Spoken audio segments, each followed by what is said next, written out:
So I haven't made a video about this car in a while, but man, am I happy with how it's going at the moment.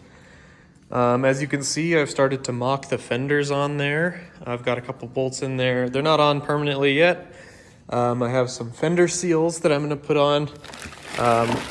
And basically they just kind of make the gap between the fender and the body look nice. And they also don't let any water get in there between the body and the fender, so we won't have any rust problems. The fenders look really nice. The gaps are pretty perfect. Did finally finish up the body work on the front apron there. So that's finally done. And then one of the more exciting things that I've been up to is wiring. So much wiring. And I mean, this looks pretty messy right now. I'm gonna clean it up and route it really nicely once I'm done plugging everything in. But for now, as you can see, I've got everything labeled, pieces of tape. So everything has a name and goes to its spot. It's kind of a work in progress, so I will clean that up. I'm gonna make it look a lot better than what it looks like for now. And then I think I'm just gonna leave the labels because we're gonna hide the wiring anyways, so you won't ever see it. And so I figured I'd leave the labels for the next person who hopefully doesn't ever need to figure out a wiring gremlin. But you know, wiring cracks, wiring dries out, so it'd be best to leave the labels on there. Now in here, I've been working on wiring up the turn signals, and so I had to take the steering wheel off. Here's the old one. You can see it's cracked pretty bad, so I don't think we're gonna use this one. I do have one from this car that we can use. It's the same style. They didn't change anything about the interior from 62 to 64, so we're good there. We also used this turn signal switch from my car also because, you know, race car. Never wired in the turn signals because I don't care. So we're gonna go ahead and use that for this car because the old one got broken in half. As you can see, not really sure how that happened,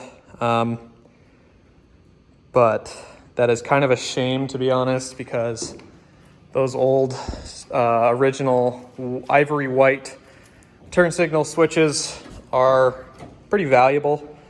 So it's kind of a shame that that one got broken, but I got lucky, had one still in my car, so I just took it off and put it on this one. So I'll get the turn signals wired in. Most of the wiring I've been working on is for the headlights. You can see the yellow, white, and gray wires. They all go through the body to the fenders where the headlight's gonna go. So we got lights, tail lights, more lights. All of this is for lights so far. Volkswagens are pretty simple when it comes to wiring. There's really not much to them. So I'm pretty happy that I get to work on this instead of, say, you know, a modern car with miles and miles of wiring. And then I want to tell you guys about a little trick that I've learned. When you're routing new wiring, it routes through this tube. You can see that all the way back down towards the engine. And yeah, obviously you can see some wiring poking out of there. This is for the dome light. So the light right here. Anyways, what happened to me is, you know, usually what you want to do is tape your old wiring harness to your new one and then pull it through, because then it'll obviously route the new wiring harness while you're at it. But the new wiring harnesses are kind of bulky, and mine got stuck halfway for some reason, and the tape broke, and so I was left with a decision to make, and I decided to use this. Now this is just normal, super small steel wire, and what I did is I started from the back and I pushed the steel wiring up through the channel, and it's pretty easy to make it go all the way because it's so small. And then once it was poking through the end of the channel, I just wrapped it around the new harness and then I just pulled the whole thing all the way through. That is honestly a pretty good way to do it. It did rip some of this wire loom at one point that I had to electrical tape back together, but that wasn't a huge deal. That was easy.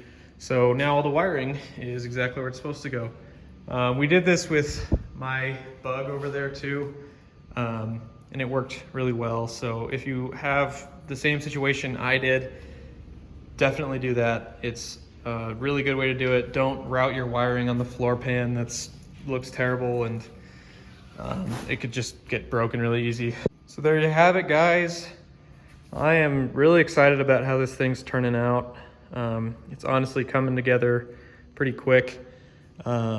Same with the last car I did, and you know, tearing it apart and sorting through parts and painting and rust repair, all that stuff takes so long. We're finally getting to start really assembling things, doing wiring, running new wires, and finally putting things back together. So super stoked about that. This is a really cool project. It's starting to really turn out nice. And thank you for watching. Like and subscribe. Have a good one, guys.